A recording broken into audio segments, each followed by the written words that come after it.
Welcome back to Melissa Honey Speaks. I'm your host, Melissa Honey.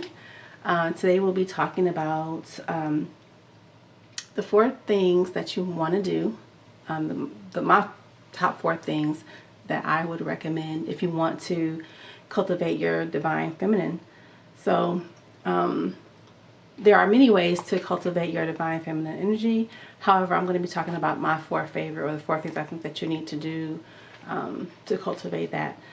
I also want to remind you that the divine feminine is within everyone. So this is not about just women. This is men and women both have that energy within them. So anyone can cultivate this energy and use it when it's necessary. There are times when you'll need to use your divine feminine.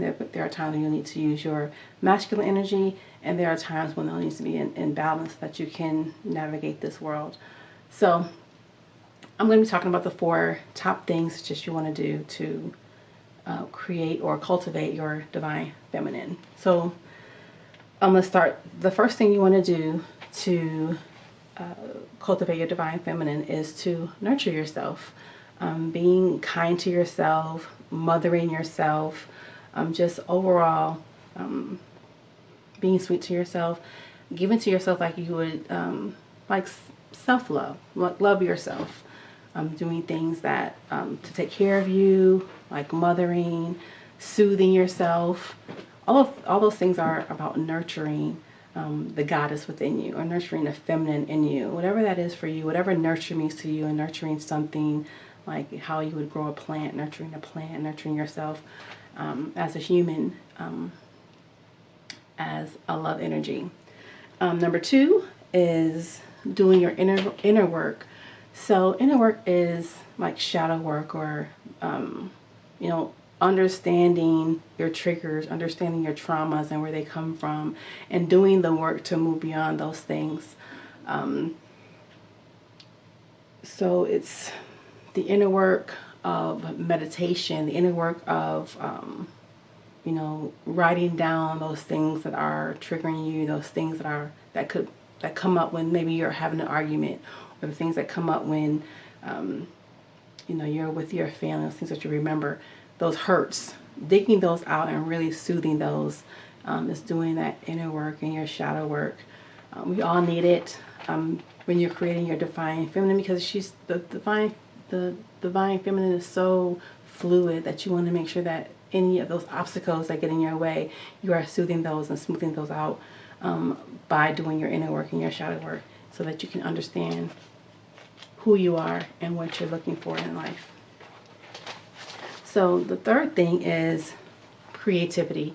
You want to define your creativity. What's your thing? Maybe it's drawing, painting, singing, dancing, whatever it is. Maybe playing an instrument. Find what you're creative. What brings you that joy from being creative? Everyone has something about them that's creative. It might not be dancing. It might not be drawing or coloring, but everyone has a creative aspect within them. So discover what that is and enhance it. Use it. Bring it out. So maybe it's for you. Maybe it is playing an instrument. Maybe you play the guitar or something like that. Or maybe you like to write or paint. Spend some time every day, every month. Maybe you write, maybe journaling. Spend some time all the time that you can using your creative energy, your creativity, and your imagination.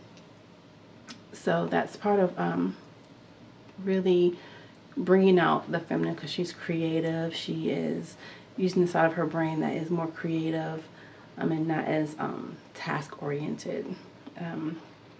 Okay, so that's number 3, being creative, calling in your joy, calling in your artistic side, and being accepting of yourself. Accept the things that you want as being real for you, not, someone else isn't doing it, so then it must not be the right thing to do. So if it's about you, and maybe it feels like it might not fit into everyone else, it's still part of you. So be accepting of those areas in your life that maybe aren't the norm, or maybe seem odd or even unique to you.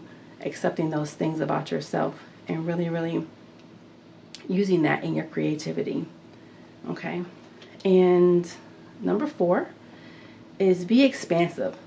Always see things bigger than they are.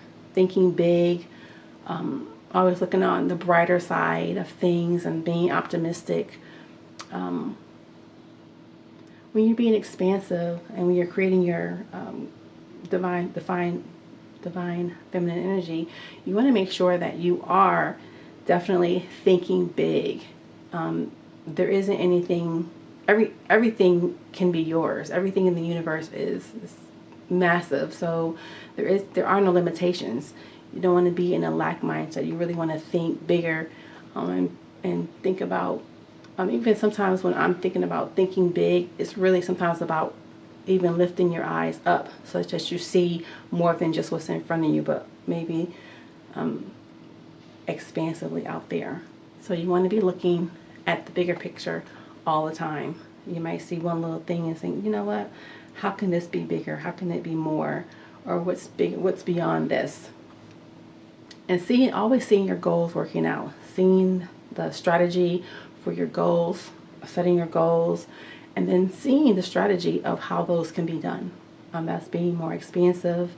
And part of being the divine feminine is to be expansive, is to be even strategic in some ways, and mapping out your goals and how you're going to achieve them. Okay, so those are the things that I would say are the 4 major things you want to do to cultivate your divine feminine energy within yourself, in your life. And so let's recap. So the first thing is nurture yourself. Like, be motherly to you, to yourself. The next thing is doing your inner work and your shadow work. The third thing is being creative. The fourth thing is being more expansive. Okay, so that's it for today. I want to thank you for joining me today. Be sure to like, comment, and follow us on Instagram, Facebook, and Twitter. In the comments below, you can always ask questions. And also, if you'd like to connect with me directly, you can also click on the link in the description box. Thank you.